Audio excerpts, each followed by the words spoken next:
మీకు ఒక ముచ్చట చెప్పాలుల్లా.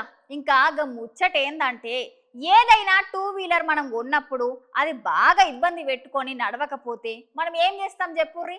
మెకానిక్ షెడ్డులోకి తీసుకుపోతాం, లేకపోతే షోరూమ్ దగ్గర చూపెడతాం. కాకపోతే గీ అన్న గట్ల కాదుల్లా, ఏకంగా స్కూటర్ షాప్ల దగ్గరికి పోయి పాటలే వాడుతున్నాడట. చూడు రూపాన్రి.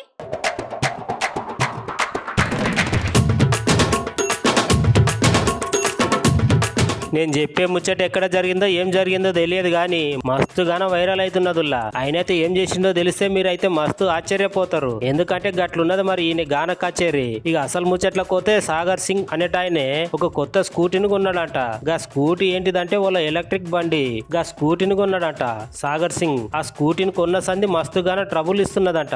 అరే నేను కొన్నదే కొత్త బండి, గిట్ల ఎందుకు ట్రబుల్ ఇస్తుంది, గిట్ల ఎందుకు మొరా ఇస్తుంది నా స్కూటీ అని ఆ సాగర్ సింగ్ ఏం చేసిండు ఎరికేనా? సాగర్ సింగ్ ఏకంగా ఆ స్కూటీని తీసుకొని ఆ ఓలా ఎలక్ట్రిక్ బండ్ల షాప్ దగ్గరికి పోయి ఆ స్కూటీని ఒక రిక్షాలో పెట్టుకొని షాప్ ముంగటికి వచ్చి ఏకంగా పాటలు పాడుతున్నాడు. నేను బండిని కొంటే గా బండి కొన్న దినం నుంచి ఇప్పటిదాకా మస్తుగా ట్రబుల్ ఇస్తున్నది అని వాళ్ళ భాషలో మస్తు మస్తు పాటలు పాడుతున్నాడు ఆ స్కూటీ మీద. ఈ ముచ్చట చూసేటందుకు మన చిత్రంగానే ఉన్నది గాని పాప అన్న కొన్ని దినం నుంచి బండి నడవకపోతే ఎంతగానో బాధపడుతున్నాడు. అందుకని ఆయన బాధను మొత్తం ఆ షోరూమ్ ముంగట పాట లెక్క మలిసి వాడుతున్నాడు. ऐसा क्या गुनाह किया तो लुट गए, तो लुट गए हम औलादे करीले।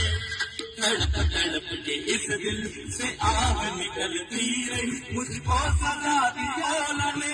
ऐसा क्या गुनाह किया तो लुट गए, हाँ लुट गए, तो लुट गए हम औलादे।